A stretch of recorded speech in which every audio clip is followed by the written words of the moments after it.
controlar el producto, ¿verdad?, que vamos a estar desarrollando. Entonces, en esta ocasión vamos a desarrollar la parte del outsourcing de operadores logísticos y la gestión de reclamos y devoluciones.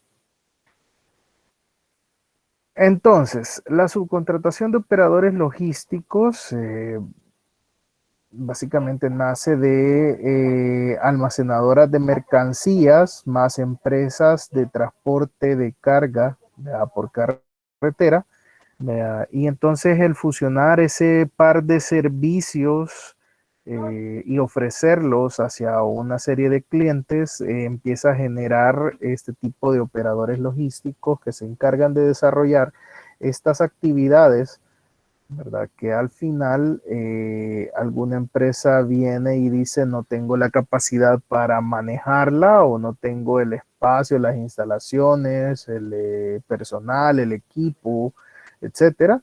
Y entonces defino que voy a contratar a alguien que se especialice en eso para poder suplir dichas actividades y yo poder enfocarme en las demás actividades de ya sea transformación o comercialización del producto como tal.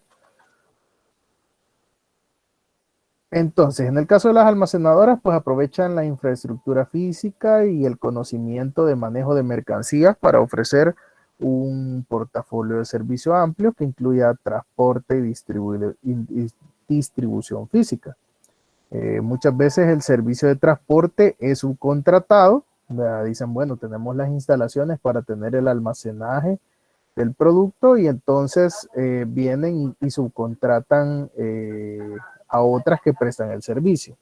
Ya, por otro lado, pueden haber empresas de transporte que digan, bueno, yo tengo una flota de naves, ¿verdad?, que puedo utilizar para prestar el servicio de transporte, pero me faltan espacios de almacenaje, ¿verdad? Entonces, de ahí podemos tener una gran variedad, ¿verdad? Podemos tener algunas empresas que estén orientadas solo al almacenaje del producto, a la manipulación, a la preparación. Pueden haber otras que estén relacionadas directamente solo con el transporte como tal, ¿verdad?, y que ofrecen ese servicio de transporte. Y podemos tener algunas que también realicen ambas e inclusive ya vamos a ver ahí un poquito más adelante que podemos tener diferentes niveles de alcance en cuanto a la prestación de ese tipo de servicios y no solo quedarnos a nivel de ejecución, sino que de planificación y de análisis en sí de la información que se genera, ¿verdad? Entonces, por ahí la vamos a revisar. Entonces, un operador logístico, pues, es un eslabón integrado de la cadena de abastecimiento, o de la cadena de suministros como tal. Realiza las funciones y o actividades logísticas que tradicionalmente se llevan a cabo por las empresas, ¿verdad? Originalmente, pues quien se encargaba de realizar todas esas empresas, todas esas actividades eran las empresas como tal productoras o comercializadoras, pero poco a poco hemos ido viendo que la idea es enfocarse a este tipo de empresas solo en prestar esos servicios logísticos como tal, que requieren en algún caso de especialización, de tener los recursos necesarios, ¿verdad? No solo es un camión cualquiera, sino que de repente puedan necesitar camiones refrigerados, puedan necesitar camiones para manejar productos a granel, puedan necesitar diferentes tipos de vehículos para poder transportar el producto y que por ende no puede correr con ello la empresa como tal y entonces dice, bueno, busco un operador logístico que se encargue de eso, ¿verdad?, que tenga la infraestructura, que tenga los recursos para poder brindarme dicho servicio. Entonces, el valor agregado que ofrece el operador logístico, ¿verdad?, debe de verse reflejado en la reducción de los inventarios que vamos a tener como clientes de esos operadores logísticos dentro de nuestras instalaciones. Es decir, lo que esperaríamos que venga a favorecer estos operadores logísticos precisamente es que me permitan tener la menor cantidad de inventario como tal, ¿verdad? Y el mejorar, el volver más eficientes las rutas y los tiempos de distribución y de abastecimiento como tal. Entonces, además de asegurar que el producto llega al punto de destino con las condiciones de calidad, cantidad, documentación y oportunidad pactada, ¿verdad? Es decir, que cumple con todos los requerimientos que hemos pactado con el cliente. Entonces, a través de esto se generan algunos servicios de alto, medio y bajo valor que no solo son el almacenamiento y la distribución como tal, sino que ya como lo veíamos en unidades anteriores, todas esas macroactividades logísticas, que podríamos denominarlas así, terminan fraccionándose en diferentes actividades más pequeñas que permiten controlar ciertas etapas específicas del proceso que lleva ese producto desde que va atravesando cada uno de los eslabones, ¿verdad? Entonces, ¿qué involucra esto? Pues gestión aduanera, puede ser gestión de las devoluciones, operaciones de las promociones, el etiquetado, el ensamblaje de algunas piezas, por ejemplo, pueden asignarse a algunos operadores logísticos, vea, donde yo le digo, bueno, mire, le voy a dar 3, 4 piezas que lleva por separado este producto y usted me las une en un empaque para que se vea como un combito, como un pack, vea, y entonces eso ya se vuelve una actividad logística que la desarrolla otro operador, vea, no la empresa, porque deciden en algún momento que es conveniente delegarla, vea. La gestión del cobro, el embalaje, la gestión de recepción, de almacenamiento y de despachos, la consolidación de embarques, lo que ya hablábamos, ¿verdad? De repente, pues viene alguien y dice, no, vamos a empezar a trabajar, ¿verdad? Con un operador logístico, ¿verdad? Y entonces ese operador logístico se encarga de los diferentes proveedores o de los diferentes pedidos que yo recibo, ¿verdad? Empieza a consolidar y empieza a armar los volúmenes de despacho que vamos a enviar a cada uno de nuestros clientes, ¿verdad? Entonces, por ahí puede ser otra opción que se tenga. La atención a reclamos, ¿verdad? El dar seguimiento a cualquier tipo de reclamos asociados con estos servicios que se brindan, ¿verdad? Puede absorberlo también un operador logístico. El procesamiento de órdenes, ya sea de compra o de despacho, también las puede absorber él. La gestión de transporte, la facturación, los trámites aduanales, sistemas de información logística, vea, pueda que alguno de ellos nos preste, vea, un servicio que nosotros probablemente no teníamos, vea, para poder dar alguna ventaja competitiva en el manejo de la información que nosotros tenemos de la cadena logística, vea, pero que a través de contratar sus servicios, pues nos permite acceder y nos permite tener algunos sistemas informáticos que nos permitan gestionar de mejor manera nuestros productos, ¿verdad?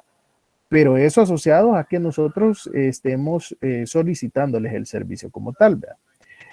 Inclusive ahora, no sé si se han fijado que hay bastantes áreas de almacenaje que además de almacenar el producto como tal, ofrecen oficinas también, y que puede ser otra de las servicios que prestan los operadores logísticos, tener centros de oficinas para poder realizar negocios, etcétera, alquilarlos, o inclusive estos hubs que han salido donde de repente le alquilan a uno un espacio de trabajo, ¿verdad? Para poder realizar toda la parte de oficinas, toda la parte administrativa, sin necesidad de tener un local, vea, un edificio como tal propio o alquilado, sino que simplemente alquilar un espacio como tal dentro de un recinto más grande, ¿verdad?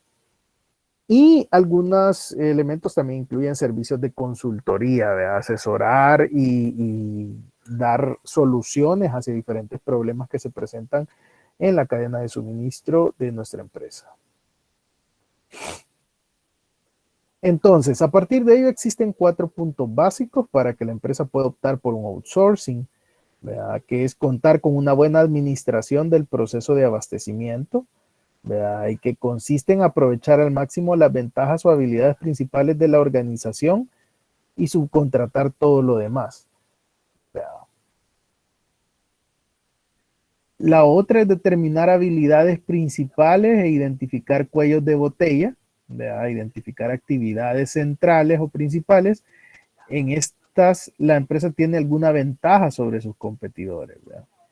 Cambiar la cultura organizacional, ¿verdad? Hay que hacer pues algún cambio sobre eso, ¿verdad? El poder, eh, venga, vamos a cambiar, ¿verdad? De una mentalidad en la que tal vez los operadores, tal vez todos los empleados estén acostumbrados a trabajar dentro de la empresa todas las actividades, pero al nosotros subcontratar operadores logísticos, lo que le estamos diciendo es, va a haber ciertas actividades que ya no se van a realizar en la empresa, que los va a estar desarrollando un operador logístico y que tenemos que aprender a trabajar en conjunto en 2 locaciones, 3 locaciones diferentes y verlas como una sola. Entonces eso implica cambiar la cultura, la forma de pensar de las personas.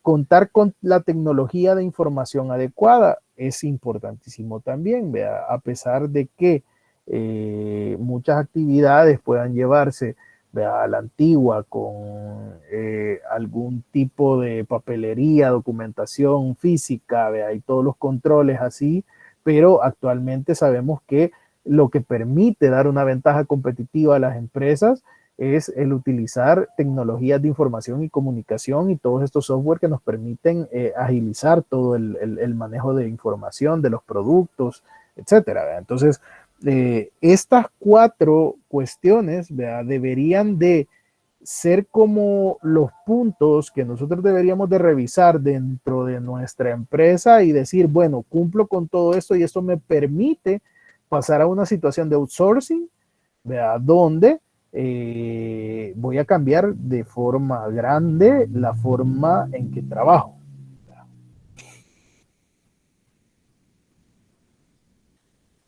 Entonces, dentro de las actividades de una empresa, pues se tienen algunas actividades rutinarias o de apoyo altamente rentables y estratégicas. ¿Verdad? Las actividades rutinarias o de apoyo son las indicadas para darse en subcontratación. Es decir, esas actividades que realmente no me generan una mayor diferencia entre que la realice yo o la realice otra persona. ¿Verdad? Las actividades estratégicas, ¿verdad?, y las altamente rentables son indicadas para desarrollarse al interior de la empresa. ¿Por qué? Las altamente rentables porque si yo las ofrezco a un operador logístico o a un tercero, lo que va a suceder es que esa rentabilidad, ese margen de ganancia que yo estoy generando con esas actividades que yo puedo realizar al interior de mi empresa, probablemente lo voy a perder, ese margen de ganancia, por darlo en subcontratación, ¿verdad?, para que lo realice alguien más. Entonces, ¿qué es lo que sucede? Que si eran altamente rentables bajo mi gestión, probablemente al pasarlas a alguien más ya no sean tan rentables como esperábamos y perdemos un margen de utilidad de mi producto porque los costos de operación se me incrementan.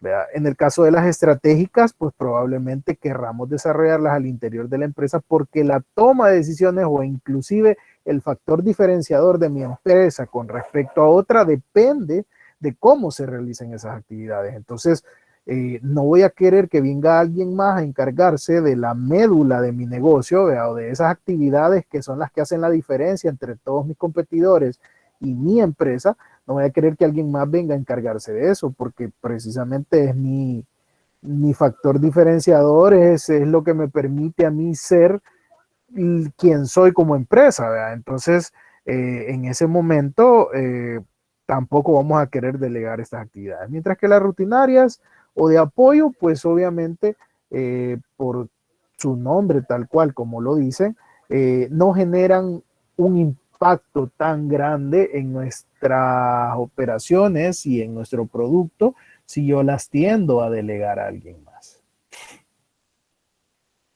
Entonces, criterios para seleccionar las actividades a subcontratar, pues uno de ellos son actividades que hacen uso intensivo de recursos. ¿Verdad? Les permite entrar en un nuevo mercado sin incurrir en inversiones considerables de equipo. Se busca aumentar eficiencia y disminuir costos. ¿Verdad? Entonces, aquellas actividades que nosotros estamos viendo que requieren de ciertos recursos y que para nosotros tal vez no es funcional tenerlas, ¿verdad? Si de repente yo digo, bueno, para poder hacer esta actividad, yo requiero invertir ¿qué? Materiales, por ejemplo, que tal vez no los puedo comprar en el volumen que me permita tener un costo ventajoso, ¿verdad? Pero que tal vez un operador logístico diga, bueno, sí, es que yo lo hago para esta empresa y otras 10 más. Entonces los volúmenes con los que voy a comprar son mucho mejores para mí que para cualquier empresa individualmente. Entonces eso les permite tener un factor que les permita ofrecernos algo mejor, algo que genere una ventaja al nosotros darlos en subcontratación. Actividades que usan servicios especializados, por ejemplo, también pueda que de repente yo tenga alguna actividad, algún servicio, algún elemento que yo, para poder desarrollarlo en mi empresa, tendría que invertir grandemente, ¿vea? En equipo, en maquinaria, en recursos, ¿vea? En capacitar personal, etcétera, solo para hacer esa operación, pero que de repente pueda que eso nos genere una línea de productos que es que un caballito de batalla tal vez para nuestra empresa, ¿verdad? Y que de repente digamos, bueno, no es tanto el volumen de producción como el hecho de que el cliente nos identifica por ello, ¿verdad? Y que al final yo necesito mantener esa línea de productos para poder mover los demás. Entonces, ¿qué es lo que sucede? No voy a ir yo a invertir, ¿verdad? O a gastar un montón de dinero en eso cuando pueda que tal vez una empresa me pueda brindar ese servicio. Por ejemplo, ¿qué es lo que sucede? Subway. Viene Subway y dice, ok, yo no tengo domicilio, yo no puedo brindar domicilio, pero si ahora tenemos servicios como Hugo y todos los demás deliveries que han aparecido, pues me permite entrar, ¿vea? En un mercado donde yo puedo empezar a vender un poco más, ¿vea? Empezar a ganar una participación importante, pero que no va Subway a invertir en una línea de motos o en un par de motos, ¿vea? Para cada sucursal, cuando dentro de la sucursal solo tienen a 2 personas trabajando en la mayoría de los casos, ¿vea? Entonces sería como decir, bueno, entonces voy a aumentar un 50% de mis recursos, ¿vea? Solo para captar que unos cuantos pedidos, pero probablemente si Subway se va con la empresa de delivery, ¿verdad? Que tiene una flotilla de motos, ¿verdad? Que está ocupando para suplir a diferentes clientes, ¿verdad? Y que además de eso permite gestionar los pedidos, eso, lo otro. Entonces, ayuda a que Subway pueda meterse en el sistema del domicilio sin tener que hacer una inversión demasiado grande, ¿verdad? O entrar en procesos especializados que ellos no tienen la capacidad de suplir o que no van a tener la necesidad de hacerlo, ¿verdad? Y por último, actividades relativamente independientes, ¿verdad? Las actividades que sean mayormente independientes permiten menos riesgo al realizarse en lugares diferentes, ya que no dependen de una relación tan constante. Es decir, si por ejemplo habrán muchas actividades dentro del proceso productivo como tal, que sí requieren de una constante comunicación, de que el producto vaya y venga a través de las diferentes operaciones, ¿vea? Pero probablemente algunas de ellas no sean necesarias, ¿vea? Por ejemplo, pueda que nosotros produzcamos, almacenamos, ¿vea? El volumen de productos que estamos produciendo, pero que probablemente ya para el despacho que lo vamos a realizar una semana después, días después, yo no necesite estar en comunicación con las demás actividades productivas de mi empresa, ¿verdad? Sino que más bien se genera un nuevo mini proceso donde yo agarro esa producción que generó la empresa, ¿verdad? Y se vuelve como mi materia prima o mi materia comercializable, ¿verdad? Mis productos comercializables, y entonces vengo y ya empiezo a seleccionar qué productos voy a enviar, etcétera. Entonces, esa actividad pueda que a mí no me interese que esté unida a lo demás de la planta. ¿Por qué? Porque voy a generar inventarios en volumen para tener almacenados, ¿verdad? Como por ejemplo pueda suceder con Coca-Cola o con algún otro tipo de productos que tiene una demanda tan alta y que saben que ellos no van a ir al día a día, ¿verdad? Sino que van a llevar, por ejemplo, un margen de una semana de producción, de 3 días de producción, y que al final lo que van a hacer es irlo a guardar mientras se consume, ¿verdad? Entonces, en ese momento, la preparación de los pedidos con ese inventario se vuelve como que fuese otra pequeña empresa, otro pequeño macro proceso que ya no depende de todo lo demás que se esté haciendo en la producción como tal, sino que ya solo es preparar, armar el pedido, enviarlo, ¿verdad? Y que llegue al cliente. Entonces, eso ya no hay necesidad de que esté amarrado con las demás operaciones de mi empresa y probablemente yo lo pueda desarrollar en una locación independiente con otra empresa independiente que pueda que solo administre esos inventarios que tenemos, ¿verdad? Entonces, dentro de estos servicios se conocen el hecho de tener operadores logísticos denominados 1PL, 2PL, 3PL, 4 y 5PL. ¿Verdad? Entonces, a grosso modo, el operador 1PL trabaja únicamente con lo que es transporte o inclusive se denominan 1PL a aquellas empresas que realizan sus propias actividades logísticas como transporte y almacenamiento. ¿Verdad? Entonces, ellos se denominan 1PL. ¿Verdad? En el caso del 2PL, ¿verdad? Son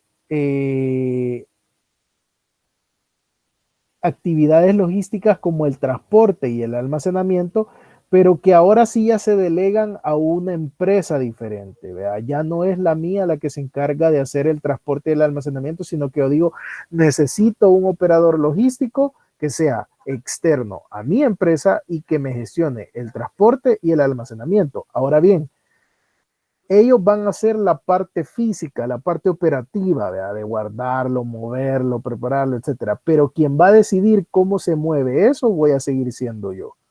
¿Verdad? Entonces, en ese momento, el 2PL, si bien es cierto, da un par de actividades a que las desarrolle un tercero, pero sigue teniendo el control de ellas.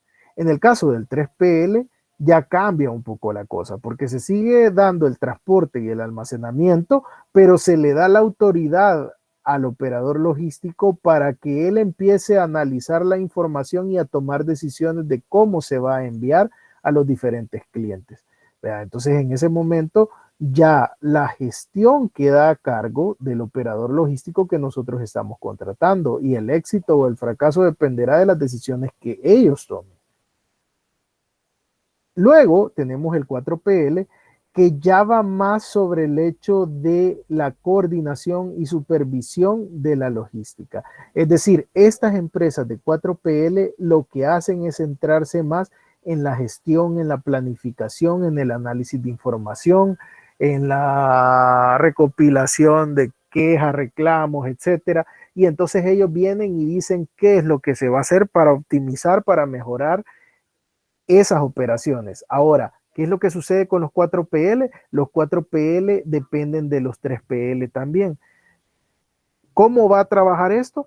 Vamos a tener un operador 4PL que se va a encargar de hacer toda la parte de la gestión y la planificación, como lo estábamos hablando ahorita, pero a la hora de la ejecución, ellos no tienen bodegas, ellos no tienen transporte, ellos subcontratan un 3PL para que realice todas las actividades de almacenamiento y de transporte que hemos definido, pero el 4PL le dice qué y cómo lo va a hacer con la suficiente expertise para optimizar el uso de esos servicios.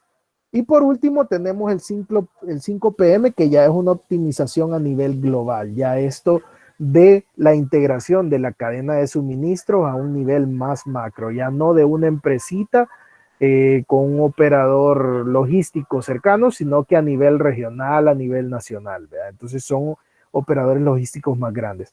Para esta parte, lo que vamos a hacer es que van a realizar una última revisión, ¿verdad?, de algunos artículos, algunos elementos en Internet, y vamos a comentar específicamente qué es lo que han encontrado de diferencia entre el 3, 4 y 5 PL.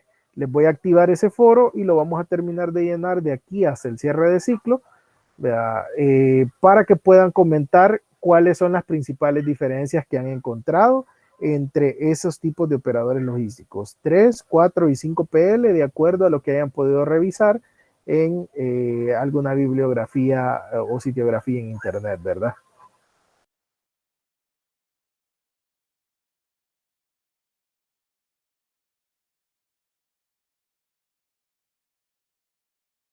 Bueno, luego tendríamos por acá,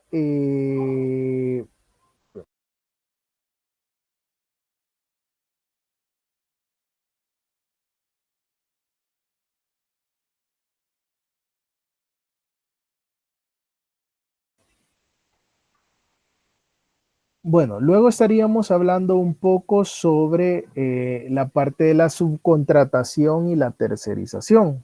¿Vea? Son todos aquellos servicios asociados con el flujo de partes, materias primas, auxiliares y producto terminado, desde el proveedor hasta el consumidor final, que son prestados a terceros. ¿Vea?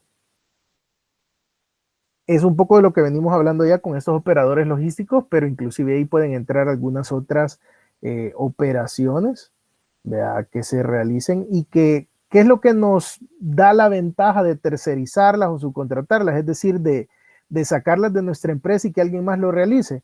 Pues bueno, como ventaja vamos a tener que tenemos menos activos fijos, ¿vea?, porque vamos a tener que invertir menos en equipo, maquinaria, etcétera.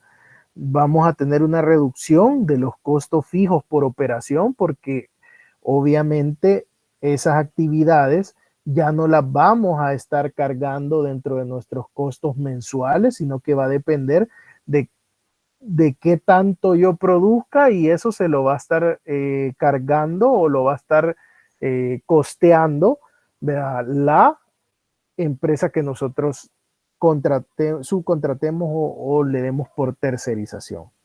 ¿Verdad? Una utilización más eficiente de los recursos, pues esto viene generado porque estas empresas que tercerizan, pues obviamente van a tener mejores costos, mejores, al estar centrados solo en ese tipo de operaciones que nosotros estamos delegando, pues van a tener un mejor uso de los recursos que el que nosotros le podamos dar como una actividad necesaria para nosotros, pero que tal vez no cumple o no tiene el volumen necesario para poder llevarlo a cabo, ¿verdad?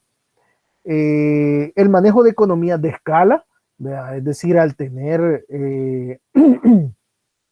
este tipo de operaciones tercerizadas, ¿verdad?, permite que, por ejemplo, un operador logístico que tenga que generar una compra, ¿verdad?, por ejemplo, al tener volúmenes más grandes, tal vez entre los míos, ¿verdad?, y los de otras empresas, pues él podrá comprar volúmenes más grandes y ofrecernos un mejor precio, ¿verdad?, para el producto, para la adquisición del producto, si es que ellos nos los van a proveer ya directamente a nosotros. La distribución de gastos administrativos se mejora, una mayor dedicación al negocio, porque ¿qué quiere decir? Yo voy a dejar de preocuparme por aquellas actividades que probablemente son necesarias, como ya lo hablamos, pero no son lo que por lo que mi empresa existe, o no son ese elemento diferenciador que hace que mi empresa sea líder, ¿verdad?, sino que es un elemento que tiene peso, ¿verdad?, genera satisfacción en el cliente, pero que, por ejemplo, lo que a mí me hace la diferencia es el tipo de producto que yo elaboro, ¿verdad?, con respecto a mi competencia. Entonces yo no voy a tercerizar, yo no voy a subcontratar actividades de transformación de mi producto que son eh, indispensables y que nadie más las hace como las hago yo, sino que voy a tercerizar aquellas que son un poco más comunes. Entonces me va a permitir desligarme de esas operaciones comunes y dedicarme a aquellas donde yo genero una ventaja competitiva. Luego la flexibilidad de cambio, pues al no tener tantos activos fijos y tantas cuestiones amarradas a nuestra empresa, pues va a haber una mayor forma de adaptarnos al cambio. Por ejemplo, en el caso de ahorita de la pandemia, ¿verdad? Donde de repente habían empresas que habían invertido mucho dinero para subir sus niveles de producción, etcétera.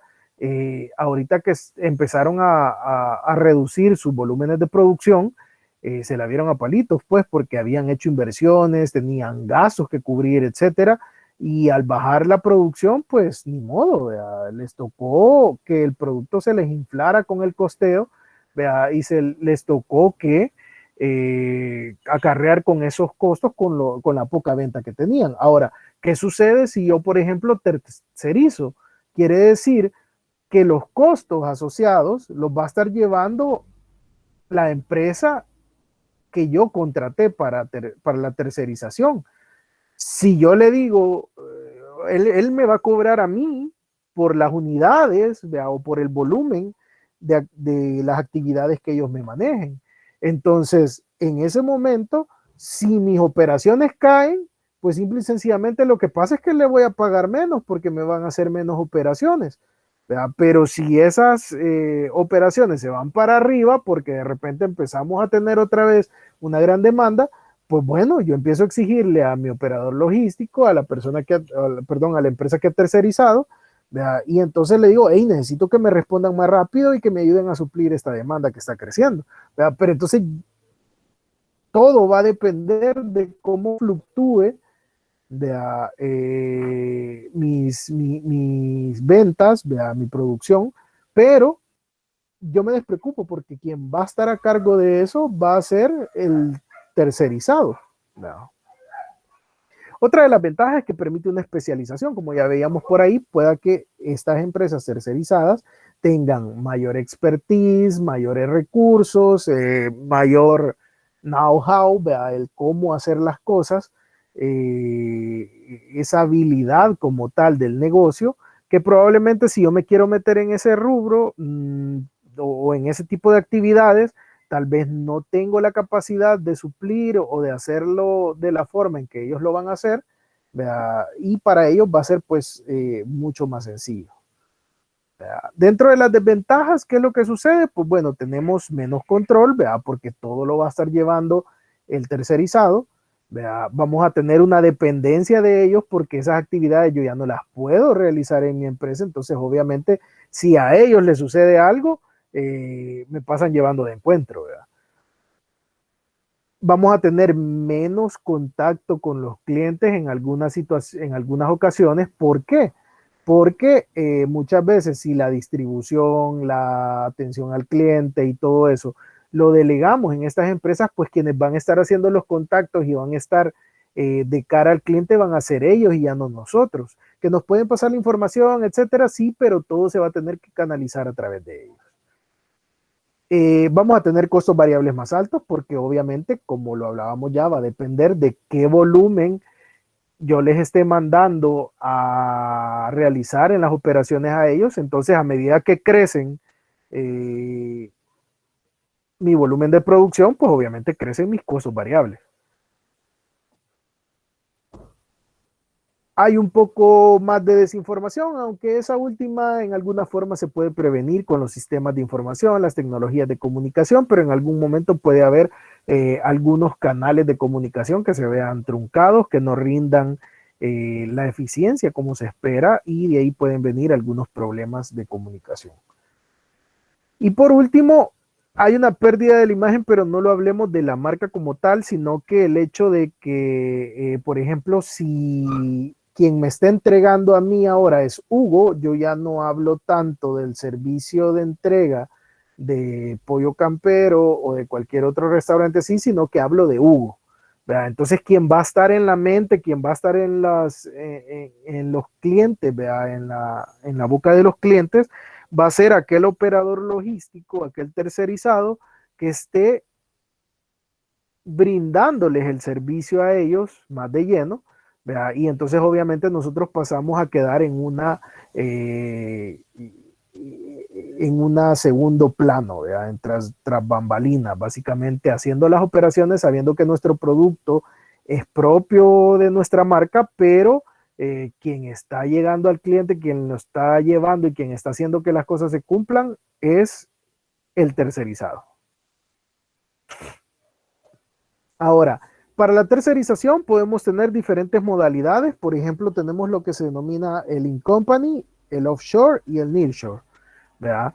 En el in-company, ¿qué es lo que sucede? Las empresas que prestan los servicios tercerizados lo realizan en las instalaciones de la empresa que solicita los servicios. Es decir, como les comentaba en algún caso, por ejemplo, en esta empresa elaboradora de empaques, como tenían mucha necesidad de que las tintas que se generaban estuviesen a tiempo y respondieran a la fluctuación de los pedidos y de los lotes, ¿verdad? Y de los cambios de colores que habían. Entonces, ¿qué hizo la empresa de tinta? Pues bueno, se fue a instalar en las instalaciones de la productora de empaques y eso es un in-company. Yo vengo, yo me encargo de elaborarte tus tintas, pero lo voy a hacer dentro de tu compañía en otra instalación. ¿Verdad? Por otra parte, tenemos el nearshore, que las actividades dadas a tercerización se realizan en otras instalaciones de las empresas que prestan los servicios, ¿verdad? Entonces, pero, por ejemplo, estamos hablando de que estamos de manera cercana y pudiendo suplir cualquier variabilidad en el sistema. Y las offshore hacen referencia a aquellas actividades que son tercerizadas para realizarse por empresas fuera del área de la empresa de las que la requieren. ¿Verdad? Por lo general hacen referencia al uso de TI, forma remota o virtual. ¿Verdad? Muchas de esas actividades, por ejemplo, puede ser que si yo contacto a alguien para que me realice toda la parte de gestión del cliente y de los reclamos, pues voy a hacerlo, por ejemplo, una empresa en Estados Unidos que esté dando un servicio, ¿verdad? Un producto, etcétera, pero que contrata un call center en El Salvador para que sea quien maneje eh, sus procesos de satisfacción del cliente, ¿verdad? Y de reclamo. Entonces, esa podría ser una de los ejemplos más claros que pueden haber.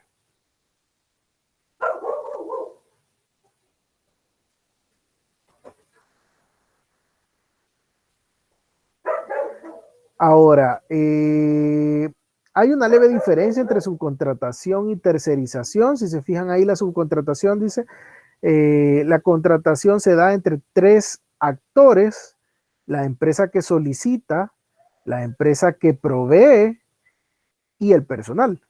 ¿Verdad? Por lo general implica que el personal se movilice a la empresa contratante para prestar servicios en ella. ¿Verdad? Se tratan de tareas específicas o momentáneas. ¿Verdad? Y por lo general son cosas más intangibles o van referidas a productos o inclusive pueden ser cosas muy tangibles, ¿verdad? Pero que se están realizando dentro de la empresa. ¿Verdad? Y por otra parte, tenemos la tercerización, que en este caso es si yo te entrego mis insumos, trabajalo en tu empresa y me los mandas de regreso, ¿verdad? Ya cuando los tengas terminados. Entonces, esa es como la principal diferencia que hallamos muchas veces entre subcontratación y tercerización. Aunque muchas veces, para ser sinceros, el término se ocupa indistintamente y lo que se da a entender es que esa operación se está realizando fuera o más bien por otra empresa que no es parte de mi empresa o el grupo de empresas que yo tengo. Por último, vamos a revisar algunos elementos de la gestión de reclamos y devoluciones. ¿Verdad? Es un proceso por medio del cual se atienden todas aquellas situaciones en las que ya sea la calidad del producto o el servicio de la distribución, de la entrega, ¿verdad? No ha sido satisfactoria o requiere una mejora para evitar situaciones posteriores o una solución inmediata. ¿Verdad? Entonces, ¿cómo se dividen estas? Hay diferentes categorías también, muchas veces se les da diferentes nombres, pero básicamente podemos tener una queja o un reclamo. ¿Y cómo se define la queja? De acuerdo a la estructura que puedan tener, por ejemplo, sistemas de calidad como el ISO 9001, donde dice que la queja va hacia la calidad del producto o al servicio del transporte. Y esto lo que busca es mejorar al sistema. Mientras que el reclamo puede ir a la calidad del producto, a las condiciones del pedido o a la documentación. ¿Vea? ¿Qué requiere de esto?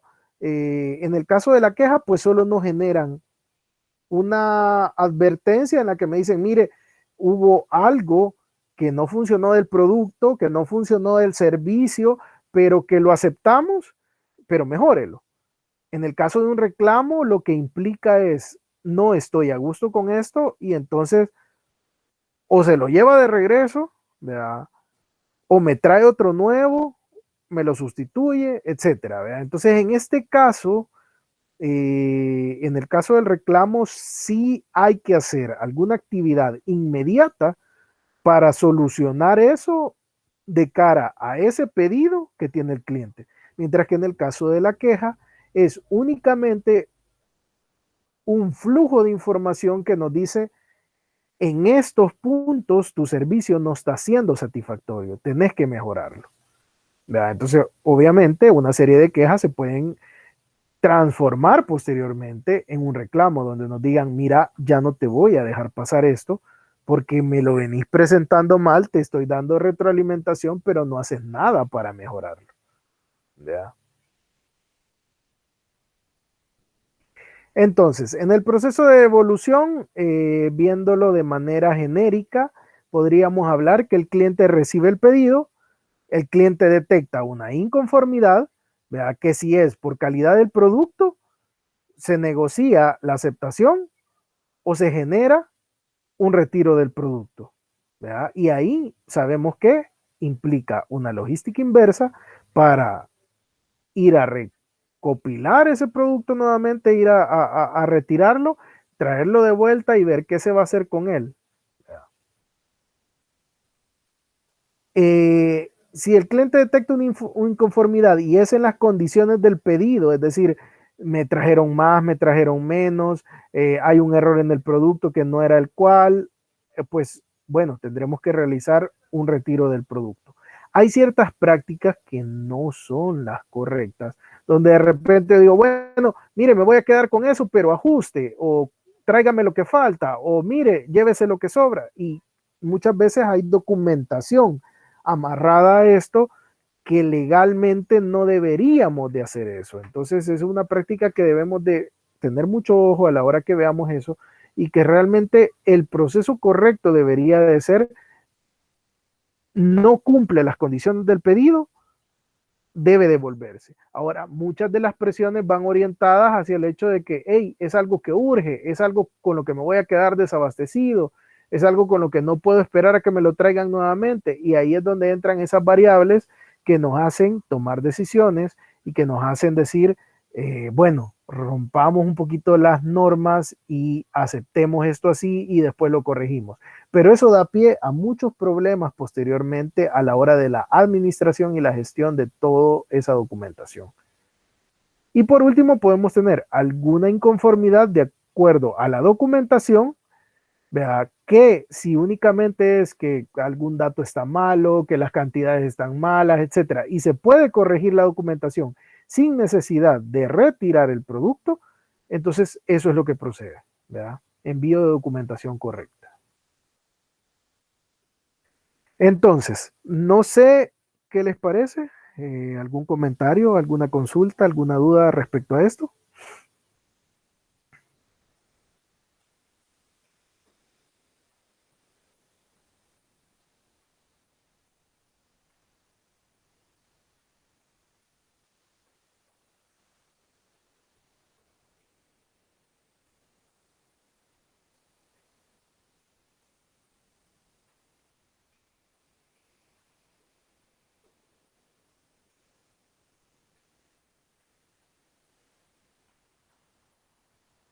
Bueno, dicen por ahí que todo está claro.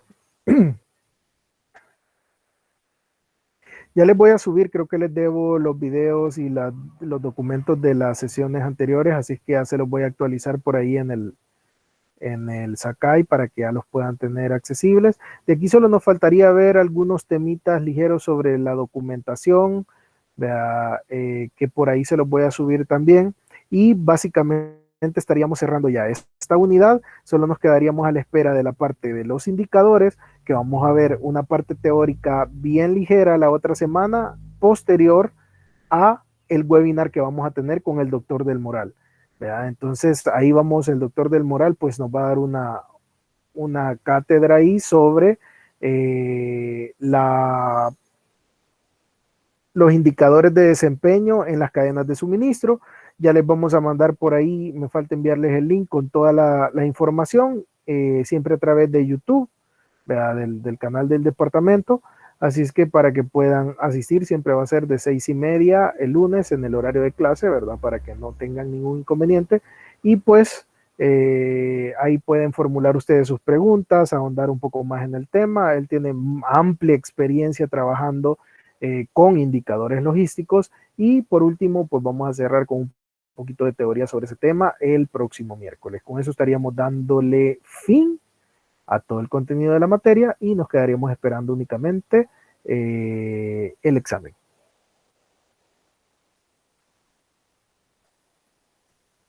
Así es que bueno, si no hay más dudas, mayores consultas, dejamos esto hasta acá. Ok, por ahí preguntan sobre el video, ajá. Hola. Sí, No, que si en el video era necesario como hacer una presentación o simplemente puede ser como nosotros presentando el tema. O así sea, sin solo una como presentación. habladito. Ajá.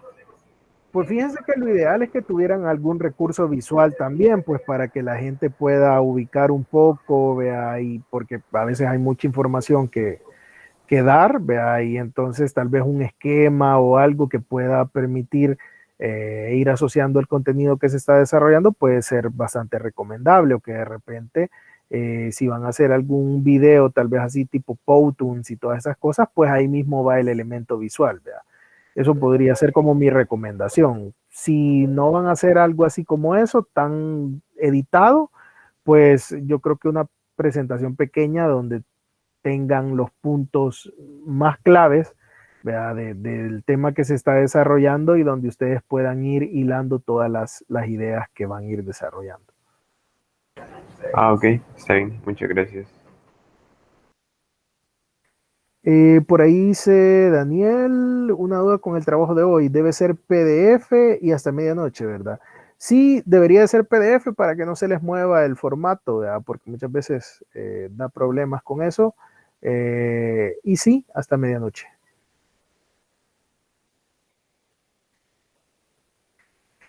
Por ahí pregunta Cecilia si no importa si es de 16 páginas. No, bueno, si ustedes han investigado todavía más, pues la verdad que qué bien, porque esa es la idea, ¿verdad? Que se enamoren del tema y lo desarrollen lo más que se pueda. Habíamos puesto eso como un intervalo en el que deberíamos de estar con la cantidad de hojas de páginas del trabajo, pero si ha sido un poco más grande o un poco menos, pues siempre y cuando tenga todo lo requerido, no hay ningún problema.